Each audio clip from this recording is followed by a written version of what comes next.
तरीके से दिखाने वाला अपडेट कर देंगे। आज इसकी शुरुआत हुई है। देश के अलग अलग राज्यों से बड़े और महत्वपूर्ण अपडेट जानेंगे। वीडियो के साथ आप बने रहिएगा। पहली बड़ी खबर आप देखिए, शानदार स्वागत हुआ, जापानी पीएम का साथ भी मिला। प्रधानमंत्री नरेंद्र मोदी के दौरे से भारत और जापान की दोस्ती की गांठ और मजबूत हो गई है। प्रधानमंत्री नरेंद्र मोदी की 2 दिवसीय जापान की यात्रा पूरी हुई। शनिवार को प्रधानमंत्री मोदी चीन के लिए रवाना हो गए। इस यात्रा के दौरान जापान के प्रधानमंत्री ने अपना अधिकतर समय पीएम मोदी के साथ बिताया। दोनों प्रधानमंत्रियों ने साथ में बुलेट ट्रेन की यात्रा की और इलेक्ट्रॉनिक फैक्ट्री का भी दौरा किया। आपको बताएं, जापान ने भारत में अगले 10 सालों में 10 ट्रिलियन जापानी येन के निवेश की घोषणा की है। जापान की 2 दिन की यात्रा पूरी करने के बाद शनिवार को प्रधानमंत्री मोदी चीन के लिए रवाना हो गए। चीन में आज एससीओ की बैठक में हिस्सा लेंगे। भारत और जापान के बीच कई समझौतों पर हस्ताक्षर हुए हैं। इधर 7 साल बाद प्रधानमंत्री नरेंद्र मोदी चीन पहुंचे हैं। तियानजिन में पीएम मोदी का भव्य स्वागत भी हुआ। आज रविवार को सम्मेलन है और इस दौरान प्रधानमंत्री मोदी राष्ट्रपति शी जिनपिंग, रूस के राष्ट्रपति पुतिन और अन्य नेताओं से भी मुलाकात करेंगे। शंघाई सहयोग संगठन यानी एससीओ का ये अब तक का सबसे बड़ा शिखर सम्मेलन बताया जा रहा है, जो 31 अगस्त से 1 सितंबर तक तियानजिन में आयोजित होने जा रहा है। प्रधानमंत्री नरेंद्र मोदी भी 2 दिन की जापान यात्रा के बाद अब चीन के तियानजिन पहुंच चुके हैं। वहीं आपको बताएं, भारत के साथ ट्रैफिक की दादागिरी करने वाले अमेरिका के राष्ट्रपति डोनाल्ड ट्रंप को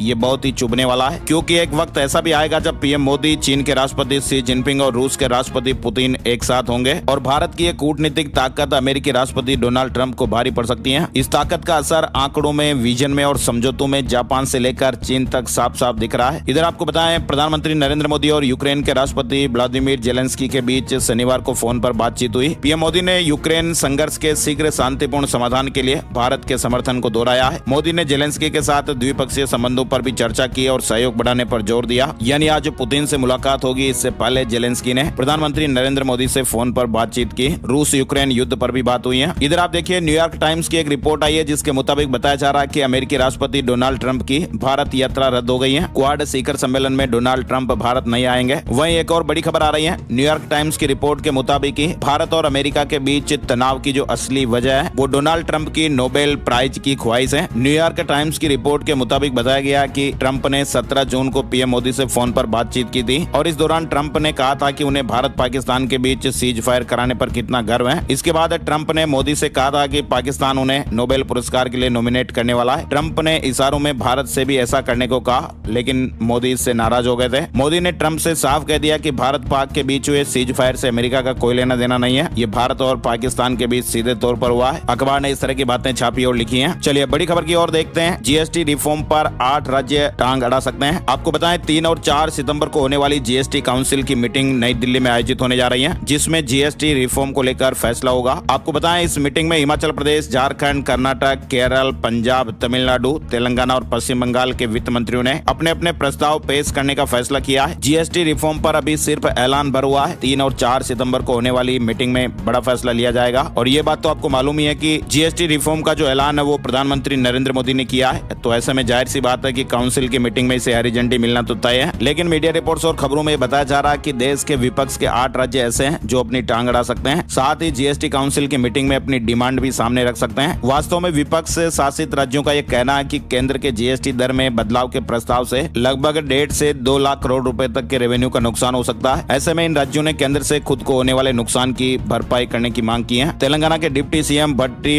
विक्रमार्क ने बताया कि प्रस्तावित जीएसटी दरों को युक्ति संगत बनाने से तेलंगाना को सालाना 7,000 करोड़ रुपए का नुकसान होने का अनुमान है। उन्होंने केंद्र से नए कर उपाय से होने वाले संभावित नुकसान की राज्यों को उचित भरपाई करने का अनुरोध किया है। अब देखते हैं आगे क्या मीटिंग के फैसले आते हैं। चलिए बड़ी खबर देखिए आप। राजनाथ सिंह ने कहा कि अगर आप रूस यूक्रेन युद्ध को करीब से देखें तो ये पाएंगे कि ड्रोन का व्यापक रूप से इस्तेमाल किया गया है। रक्षा मंत्री राजनाथ सिंह ने शनिवार को उत्तर प्रदेश के गौतम बुद्ध नगर में Raphe m fibre private limited द्वारा निर्मित देश के सबसे बड़े एरो इंजन परीक्षण केंद्र को राष्ट्र को समर्पित किया। भारत की नई तकनीकी क्रांति का प्रतीक बताया। राजनाथ सिंह ने कहा कि 6-6.5 वर्षों तक रक्षा मंत्रालय की जिम्मेदारी संभालने के बावजूद उन्होंने पहले कभी इतनी कम उम्र के लोगों को इतना बड़ा और अभिनव संस्थान स्थापित करते नहीं देखा। रक्षा मंत्री ने यह भी बताया कि न तो अमेरिका और न ही चीन आसमान में उड़ रहे भारतीय ड्रोन का पता लगा सकते हैं। उन्होंने कहा कि आज युवा सिर्फ एक कंपनी नहीं बना रहे बल्कि रक्षा क्षेत्र को एक नई सोच और दिशा दे रहे हैं। जब भारतीय ड्रोन उड़ान भरेंगे तो न तो अमेरिका और न ही चीन उन्हें पकड़ पाएगा। ये तो एक बहुत बड़ी उपलब्धि है और युद्ध नीति में ड्रोन को शामिल करने की आवश्यकता पर भी जोर दिया। इधर आप देखिए, ऑपरेशन सिंदूर में पाकिस्तान पर 50 से कम हथियार दागे। एयर मार्शल ने कहा, इतने में ही पाकिस्तान घबरा गया। सीज फायर के लिए कहने लगा। ऑपरेशन सिंदूर के 3 महीने बाद वायुसेना उप प्रमुख ने यह नया खुलासा किया है। एयर मार्शल नरवदेश्वर तिवारी ने कहा कि पाकिस्तान को युद्ध विराम की मेज पर लाने के लिए भारतीय वायुसेना ने 50 से भी कम हथियार दागे। वहीं बड़ी खबर देखिए, असम में जारी रहेगा बेदखली अभियान, सीएम शर्मा ने कहा। इस कार्रवाई को केंद्र सरकार का पूरा समर्थन है। सीएम शर्मा ने शनिवार को यह दावा किया कि केंद्र राज्य सरकार के बेदखली अभियान का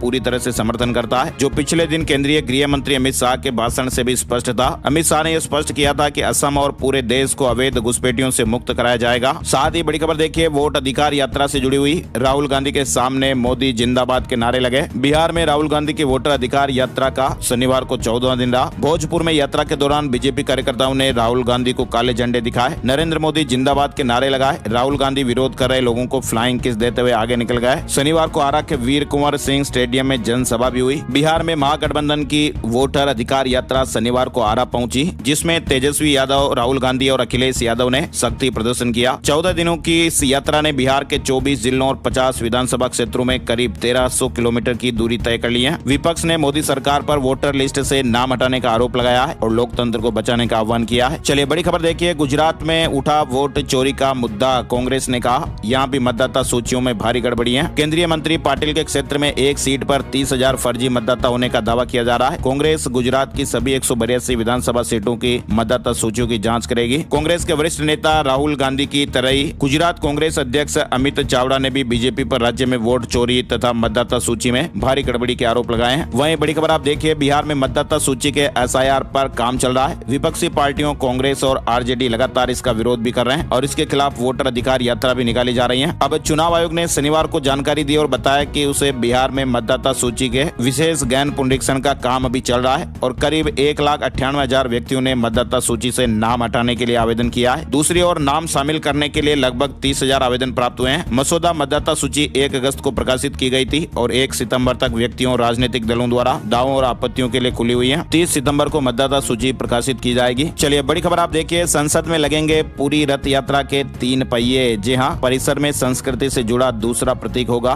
2 साल पहले सेंगोल स्थापित किया गया था, यानी संसद परिसर में पूरी रथ यात्रा के 3 पहिए लगाए जाएंगे। श्री जगन्नाथ मंदिर प्रशासन ने शनिवार को इस बात की पुष्टि की है। वहीं बड़ी खबर आ रही है, धनखड़ ने राजस्थान के बतौर पूर्व कांग्रेस विधायक पेंशन मांगी। 40 दिन मौन रहे पूर्व उपराष्ट्रपति अब एक्टिव हो गए, अब उन्हें 3 पेंशन मिलेगी। धनखड़ 1993 से 1998 तक किशनगढ़ सीट से कांग्रेस के विधायक रहे थे। पूर्व विधायक के तौर पर उन्हें जुलाई 2019 तक पेंशन मिल रही थी। जुलाई 2019 में पश्चिम बंगाल के राज्यपाल बनने के बाद पेंशन बंद हो गई थी, लेकिन अब उपराष्ट्रपति पद से हटने के बाद उन्होंने पूर्व विधायक के नाते फिर आवेदन किया है। साथ ही बड़ी खबर आप देखिए, सुप्रीम कोर्ट ने राम सेतु को लेकर केंद्र को नोटिस जारी किया है। राष्ट्रीय स्मारक घोषित करने पर जवाब मांगा है। सुब्रमण्यम स्वामी की याचिका स्वीकार की गई है। वहीं खबर है कि गर्मी के कारण एशिया कप के मैचों का टाइम बदल दिया गया है। शाम 7:30 के बजाय रात 8 बजे से मुकाबले शुरू होंगे। 9 सितंबर से टूर्नामेंट शुरू हो रहे हैं। क्रिकेट एशिया कप 2025 के मैचों के शुरू होने का टाइम बदल दिया गया है। ये फैसला UAE में काफी गर्म कंडीशन को देखते हुए लिया गया। हिमाचल प्रदेश के 4 जिलों में भारी बारिश का अलर्ट रहा। चंडीगढ़ मनाली 4 लेन बहाल हो गया है। वहीं CM सुखविंदर सुक्खू ने शनिवार दोपहर आपदा प्रभावित चंबा और भरमौर का दौरा किया। हिमाचल प्रदेश में 5 जगह बादल फटने की घटनाएं हुई हैं। घर, गाड़ियां, सेब बगीचे तक बह गए। वहीं मणिमहेश में फंसे हुए 6,000 यात्री घर रवाना हुए हैं। शुक्रवार रात और शनिवार सुबह हिमाचल प्रदेश में 5 जगह पर बादल फटने से कई घर, वाहन, सेब के बगीचों को भारी नुकसान पहुंचा है। हिमाचल में भी बरसात का एक कहर थमने का नाम नहीं ले रहा है। हिमाचल में तो तोड़ने से पहले ही बगीचों में सेब के ढेर लग गए। भारी बारिश से सेब खराब भी होने लगे हैं और सेब बागवानों को इस बार करोड़ों रुपए का नुकसान हो चुका है। जम्मू कश्मीर के रियासी में भी लैंडस्लाइड की घटना सामने आई है। 7 बॉडी बरामद हुई। जम्मू कश्मीर के रियासी जिले के बदर गांव में शनिवार सुबह लैंडस्लाइड हो गया। वहीं आप देखिए, वैष्णो देवी मार्ग पर भूस्खलन हादसे की जांच कमेटी गठित की गई है। 2 हफ्ते में रिपोर्ट सौंपने के निर्देश दिए गए हैं। जम्मू कश्मीर के उपराज्यपाल मनोज सिन्हा ने 26 अगस्त को माता वैष्णो देवी यात्रा मार्ग पर अर्धकुंवारी के पास हुए भूस्खलन हादसे की गंभीरता को देखते हुए एक हाई लेवल 3 सदस्यीय जांच समिति के गठन के आदेश दिए हैं। अब यह भी पता लगाया जाएगा कि कहीं कोई लापरवाही हुई है या चूक तो नहीं हुई। महाराष्ट्र से बड़ी खबर आ रही है। मराठा आरक्षण आंदोलन के नेता मनोज जरांगे की भूख हड़ताल का शनिवार को दूसरा दिन रहा। जरांगे जालना से बुधवार को मुंबई के लिए निकले थे। उन्होंने 29 अगस्त को मुंबई आजाद मैदान में अनशन शुरू किया। जरांगे ने यह घोषणा की है कि जब तक समुदाय की मांगे पूरी नहीं हो जाती वे पीछे नहीं हटेंगे। और मनोज ने यह भी चेतावनी दी है कि हम अपना हक मांग रहे हैं, ये हमारी आखिरी लड़ाई है। सरकार समुदाय के धैर्य की परीक्षा न लें। अगर शिक्षा और नौकरियों में मराठा समुदाय के लिए आरक्षण की मांग पर फैसला लेने में देरी होती है तो वह अगले 2 दिनों में पानी पीना भी बंद कर देंगे। दरअसल जरांगे की जो मेन मांग है वो ये है कि सभी मराठों को नौकरी और शिक्षा में आरक्षण के लिए ओबीसी के तहत कुणबी के रूप में मान्यता दी जाए। मनोज जरांगे ने कहा कि हम ओबीसी कोटा कम करने की मांग नहीं कर रहे हैं, न ही राजनीति में पढ़ना चाहते हैं, हम सिर्फ आरक्षण चाहते हैं। वहीं जरांगे के आंदोलन के बीच महाराष्ट्र सरकार ने वंशावली समितियों का कार्यकाल 30 जून 2026 तक बढ़ा दिया है। ये समितियां अब ओबीसी कैटेगरी में आने वाली कुणबी जाति के पात्र मराठा समुदाय के लोगों को जाति और जाति वैधता प्रमाण पत्र जारी करने के लिए तालुका स्तर पर बनाई गई है। इधर आप देखिए मनोज जरांगे पाटिल का मराठा आरक्षण के लिए अनशन जारी है। वहीं विरोध प्रदर्शन पर अमित शाह ने एकनाथ शिंदे के साथ चर्चा की है। चलिए बड़ी खबर आप देखिए, आज अगस्त का आखिरी दिन है और कल 1 तारीख से नई शुरुआत। 1 सितंबर से देश में कई नए नियम भी लागू होने वाले हैं, बड़े बदलाव भी देखने को मिलेंगे। देश के सबसे बड़े सरकारी बैंक यानी एसबीआई बैंक 1 सितंबर से अपने क्रेडिट कार्ड के नियमों में बदलाव करने जा रहा है। बैंक ने ऐलान किया कि उसके कुछ क्रेडिट कार्ड पर सितंबर से डिजिटल गेमिंग प्लेटफॉर्म, मर्चेंट्स और सरकारी ट्रांजैक्शन करने पर रिवार्ड पॉइंट नहीं दिए जाएंगे। इसके अलावा केंद्र सरकार जल्द ही चांदी के गहनों की शुद्धता को लेकर भी महत्वपूर्ण कदम उठाने वाली है। खबरों के मुताबिक 1 सितंबर 2025 से सिल्वर ज्वेलरी पर हॉलमार्किंग का नया नियम लागू हो सकता है। शुरुआत में ये नियम वॉलेंट्री होगा, यानी ग्राहकों को हॉलमार्क वाली या बिना हॉलमार्क वाली ज्वेलरी खरीदने का विकल्प मिलेगा। एलपीजी गैस सिलेंडर को लेकर अपडेट देखने को मिलेंगे, वो हम आपको नए वीडियो में बताएंगे। पोस्ट ऑफिस में भी एक नया नियम लागू होने वाला है। रजिस्टर्ड पोस्ट को अब स्पीड पोस्ट में मिला दिया जाएगा।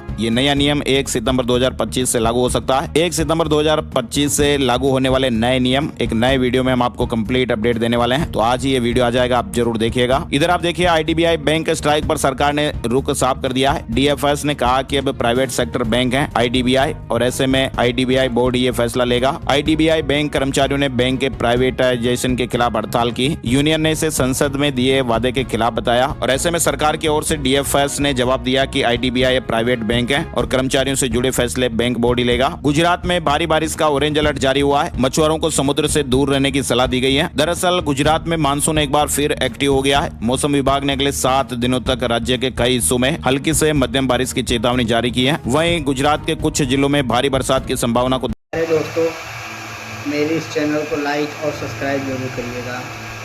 यदि आपको ये वीडियो पसंद आया है तो हमारी इस मेहनत के लिए प्लीज़ मेरे चैनल को लाइक और सब्सक्राइब जरूर करिएगा।